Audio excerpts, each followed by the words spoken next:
ونسلم على رسوله الكريم أما بعد فأعوذ بالله من الشيطان الرجيم بسم الله الرحمن الرحيم وأوفوا بالعهد إن العهد كان مسؤولا آمنت بالله صدق الله مولانا العظيم. آج کا ہمارا موضوع ہے ایفائے عہد. اس کا معنی یہ ہے کہ وعدے کو پورا کرنا. نبی کریم صلی اللہ علیہ وآلہ وسلم کی سیرت کا کوئی پہلو بھی ایسا تو نہیں ہے جو کمال انسانیت کا آئینہ دار نہ ہو. کوئی بھی پہلو ایسا نہیں ہے جس سے انسان روشنی حاصل نہ کر سکتا ہو. لیکن ان ساری باتوں کے باوجود دو ایسے اہم پہلو ہیں جو حضور علیہ السلام کی خاصیت تھی. پہلا وہ ہے کہ رب کریم کا پیغام جیسے حکم آتا گیا، جیسے جیسے فیصلہ ہوتا گیا، حضور علیہ السلام پوری بات بندوں تک پہنچاتے گئے. اس میں جیسے جیسے حکم نازل ہوا ویسے ویسے بندوں تک احکام پہنچاتے گئے. یہ حضور علیہ السلام کا خاصہ تھا کہ جتنی بات نازل ہوتی تھی اتنا ہی حکم دیا جاتا تھا. اور دوسرا حضور علیہ السلام کا ایک خاص پہلو تھا کہ آپ امانت دار تھے، سچے تھے. آپ وہ تھے جنہیں لوگ صادق اور امین کے نام سے جانا کرتے تھے. یہ حضور علیہ السلام کا ایک خاص اور اہم پہلو تھا. نبی کریم صلی اللہ علیہ وآلہ وسلم نے ایک دفعہ ایمان کی دعوت دینے کے لیے لوگوں کو بلایا اور پہلے کہا اگر میں تمہیں کہوں اس طرف سے ایک لشکر آ رہا ہے جو مکہ پر حملہ کر دے گا تو کیا تم میری بات کا یقین کرو گے؟ اعلان نبوت نہیں کیا ہے، لوگوں کو اسلام کی پہلے دعوت نہیں دی ہے. پہلے پوچھا، کہا اگر میں تمہیں کہوں کہ پہاڑ کی اس چوٹی کی طرف سے ایک لشکر آ رہا ہے تو کیا تم میری بات کا یقین کرو گے؟ تو انہوں نے کہا ہاں ہم آپ کی بات مان لیں گے.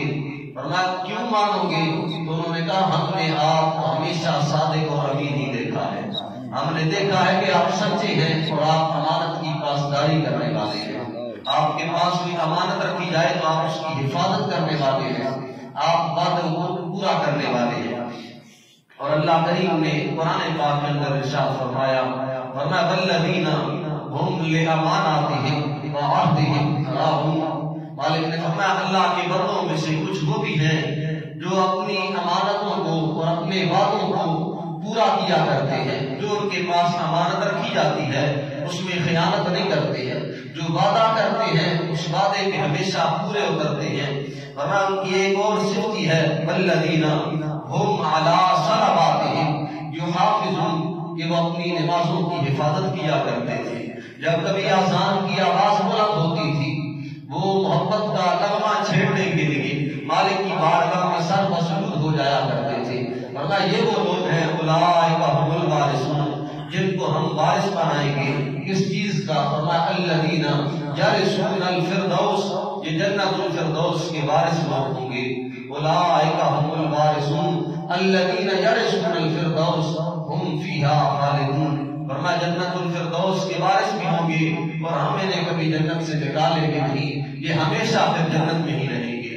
تو یہ وعدہ پورا کرنے والوں اور اپنی بات کو سچا کرنے والوں، اپنے وعدے کو پورا کرنے والوں کے لیے پیغام ہے. فرمایا اگر تم وعدہ پورا کرتے ہوئے ہماری بارگاہ میں سجدہ کرتے ہوئے اگر ہمارے حوالے جان کر دو گے تو مالک نے فرمایا پھر جنت کا وعدہ مالک تم سے خود کر رہا ہے. اور کہیں رب کریم نے اپنے لیے اس صفت کا استعمال کرتے ہوئے فرمایا بار بار قرآن میں فرمایا ان اللہ لا یخلف المیعاد. تمہارا مالک کبھی اپنے وعدے سے پھرنے والا نہیں ہے. تمہارا مالک کبھی اپنے وعدے کی خلاف ورزی کرنے والا نہیں ہے. حضور نبی اکرم صلی اللہ علیہ وآلہ وسلم پہ نازل ہونے والے قرآن میں کہیں مالک نے یہ بھی فرمایا انہ کان صادق الوعد وکان رسولا نبیا. ہر نبی آنے والا جو تھا وہ سچا نبی تھا اور اپنے وعدے کو پورا کرنے والا تھا. لیکن کہیں کسی کا خاص بیان کر کے کہا انہ کان صدیقا نبیا، یہ جو نبی آئے تھے یہ سچے تھے. کہیں کہا انہ کان صادق الوعد، یہ جو نبی آئے تھے یہ وعدے کو پورا کرنے والے تھے. انبیاء کا یہ خاصہ تھا عالم نے فرمایا ایک وہ سچ بولتے تھے اور دوسرا خاصا یہ تھا کہ وہ اپنے وعدوں کو پورا کیا کرتے تھے۔ اور مالک کریم نے فرمایا وعدہ خلافی جو ہے یہ عیب ہے۔ ابلیس قیامت والے دن کہے گا، انسان کے سامنے آئے گا نا تو وہ کہے گا وَوَعَدْتُكُمْ فَأَخْلَفْتُكُمْ، میں نے جو تم سے وعدہ کیا تھا تجھے دھول بھریوں میں ڈالا تھا کہ تو یہاں جو کچھ مرضی کرتا ہے تو جانے اور وہ جانے وہ تجھے بخشوا دیں گے۔ میں نے تجھے نماز پڑھنے سے بھی روک لیا تھا، میں نے تمہیں نیکی کرنے سے بھی روک لیا تھا، اور میں نے تجھے کہا تھا کہ تو جانے اور وہ جانے جن سے تو محبت کرتا ہے بخشوا دیں گے وہ تجھے۔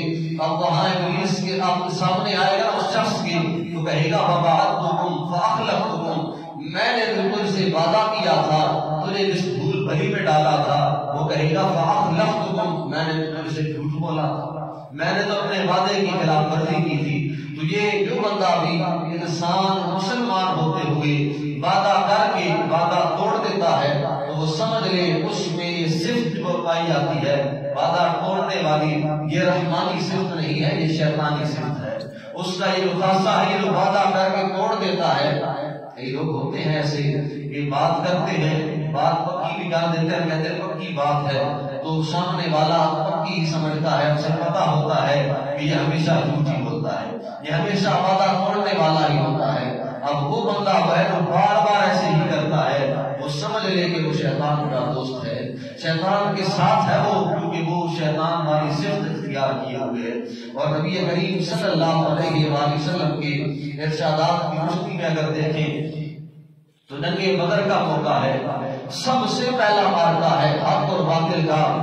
نبی کریم صلی اللہ علیہ وآلہ وسلم کی طرف جو مسلمان ہیں تعداد بھی بڑی تھوڑی ہے، ساز و سامان بھی تھوڑا ہے، سامنے جو کفر ہے بڑا مقابلے والا ہے، سامان بھی بڑا زیادہ ہے۔ اب اتنے میں دو مسلمان آئے حضور علیہ السلام کی بارگاہ میں اور انہوں نے کہا ہم رستے میں کافروں کی لڑائی میں آ گئے تھے، وہ جو جنگ کرنے آ رہے تھے نا آپ سے، انہوں نے ہمیں پکڑ لیا تھا، ہم نے ان سے معاہدہ یہ کیا ہے، ہمارا وعدہ یہ ہوا ہے کہ ہم جنگ نہیں کریں گے، اس شرط پہ انہوں نے ہمیں چھوڑ دیا ہے۔ حضور علیہ السلام کی بارگاہ میں آ کے ساری بات عرض کی اور ساتھ کہا مجبوری تھی ذکر کرنا، مجبوری تھی ان سے وعدہ کرنا، مگر ہم جہاد کرنے ضرور جائیں گے۔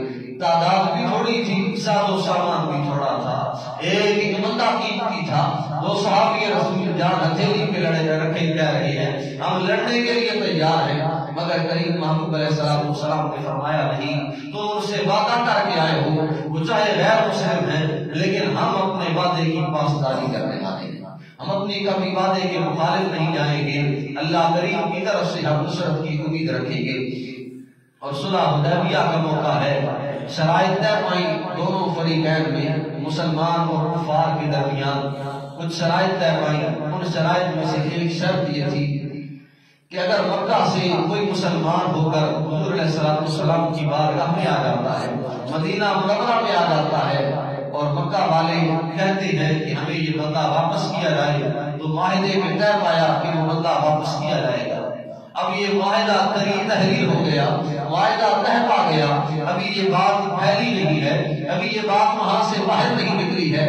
اتنے میں ایک صحابی رسول صلی اللہ علیہ وآلہ وسلم جن کا نام ابو جندل ہے، گھر والوں نے بڑا پریشان کر رکھا تھا، گھر والوں نے قید کر رکھا تھا، ظلم اور سختیوں کے پہاڑ ڈھا رکھے تھے، لیکن کہیں نہ کہیں موقع ملا حضرت ابو جندل کو تو وہ مکہ مکرمہ سے بھاگ کر مدینہ منورہ آ گئے۔ یہاں پہنچے تو پتا چلا معاہدہ تحریر ہو گیا ہے کہ مسلمان وہاں سے کوئی یہاں آئے گا، مکہ والے واپس مانگیں گے تو انہیں واپس کیا جائے گا۔ حضرت ابو جندل کی حالت دیکھ کر صحابہ کرام تڑپ گئے۔ جو روایت کرنے والے الفاظ ہیں وہ صحابی فرماتے ہیں ہم وہ حالت دیکھ کے تڑپ گئے، ہمارا دل باہر کو آنے والا تھا کہ کیسی حالت کی ہے کفار نے ابو جندل کی۔ اب ہم دیکھ رہے تھے کہ حضور علیہ السلام کا فیصلہ کیا ہوگا۔ وہ غلام ابو جندل حضور علیہ السلام کی قدموں میں آیا اور کہا حضور میں مر جاؤں گا مگر یہاں سے کبھی نہیں جاؤں گا، آپ کے لیے ساری سختیاں برداشت کر کے آیا ہوں، لیکن کریم محمد علیہ السلام نے فرمایا ابو جندل ہم نے وعدہ کر لیا ہے، ہم نے عہد کر لیا ہے کہ کوئی مسلمان وہاں سے یہاں آئے گا اور وہ سے واپس مانگیں گے تو ہم دینے کے لیے تیار ہو جائیں گے۔ فرمایا میری حالت جیسے بھی ہے ہم اپنے وعدے کو کبھی توڑنے والے نہیں ہیں۔ بظاہر پتہ چلتا ہے کہ یہ بات کیسی تھی، بندہ آیا تھا مسلمان ہونے کے لیے، شک و شبہ کرنے کی تو خیر مسلمان کو اجازت ہی نہیں ہے، دوسری طرف حضور علیہ السلام کی ذات ہے، بندے کو شک کرنے کی شرم اجازت ہی نہیں ہے کہ بندہ کہے ایسے کیوں ہوا ایسے کیوں ہوا، لیکن بظاہر فطرتی طور پر انسان کے ذہن میں بات آتی ہے کہ ایسا کیوں تھا، لیکن یہ صرف اور صرف ہمارے لیے تھا کہ حضور علیہ السلام نے اپنے وعدے کو پورا کر کے بتا دیا، کہا مشکل کھڑی ہو جیسا بھی موقع آ جائے، جب تم نے زبان دے دی ہے تو پھر زبان کٹ جائے لیکن کبھی بندہ اپنے وعدے سے نہ کرنا پائے، زبان کٹ جائے لیکن بندہ کبھی اپنی زبان سے نہ پھرنے پائے۔ میرے کریم محمود نے فرمایا ابو جندل ہمارا معاہدہ ہو چکا ہے، تجھے واپس جانا پڑے گا۔ ابو جندل نے کہا حضور جان چلی جائے نہیں کیا ہوگا؟ میرے کریم محمود نے فرمایا ابو جندل یہی فیصلہ ہے تیرے لیے اور کوئی فیصلہ نہیں ہے، واپس چلا جا مدینے، تیرے محبوب تجھے فرما رہے ہیں جلد ہی تیرا مالک تجھے نکالنے کے لیے کوئی اور رستہ تمہارے لیے فراہم کر دے گا۔ ابو جندل واپس چلے گئے، وہ صحابی رسول کی اس وعدے کی پاسداری کرتے ہوئے ہمیں بتا گئے، انہیں جان کا خطرہ بھی تھا لیکن انہوں نے بتا دیا، کہا جان جاتی ہے تو جائے مگر بندہ کبھی اپنی زبان سے نہ پھرنے پائے، کبھی اپنے وعدے سے نہ مڑنے پائے۔ نبی کریم صلی اللہ علیہ وآلہ وسلم کفار کے پاس گئے ایک مرتبہ اور کہا ہمیں اجازت دی جائے، ہم عمرہ کرنا چاہتے ہیں، ابھی مکہ فتح نہیں ہوا تھا۔ تو انہوں نے کہا 3 دن کی اجازت ہے اور ان 3 دنوں میں ایک شرط یہ ہے کہ آپ میں سے کسی نے تلوار میدان سے باہر نہیں نکالنی ہے، کسی شخص کو یہاں اسلام کی دعوت نہیں دینی ہے۔ میرے قریب محبوب نے فرمایا ہمارا معاہدہ ہو گیا ہے، اور یہ بات بغیر بھی جانتے تھے کہ جو زبان مسلمان دے دیتا ہے پھر مر جاتا ہے مگر کبھی اپنی زبان سے نہیں کرتا ہے۔ میرے قریب محبوب نے 3 دن وہاں عمرے کے لیے گزارے، اب تیسرا دن بھی مکمل ہوا، لوگ مولا علی المرتضی شیر خدا رضی اللہ تعالیٰ عنہ کی بارگاہ میں آئے اور کہا جا کے اپنے سرکار کو بتائیں معاہدہ مکمل ہو گیا ہے، 3 دن پورے ہو گئے ہیں۔ حضرت علی المرتضی کریم محمود علیہ السلام کی بارگاہ میں آئے، عرض کی کہا حضور لوگ کہہ رہے ہیں 3 دن مکمل ہو گئے ہیں۔ میرے کریم محمود نے فرمایا گھر مالک کا ہے، عبادت ہم کر رہے ہیں لیکن ہمارا وعدہ ہوا تھا ان سے کہ ہم 3 دن سے زیادہ نہیں گزاریں گے، ورنہ ہم اپنے وعدے کو پورا کرتے ہوئے یہاں سے اب جا رہے ہیں۔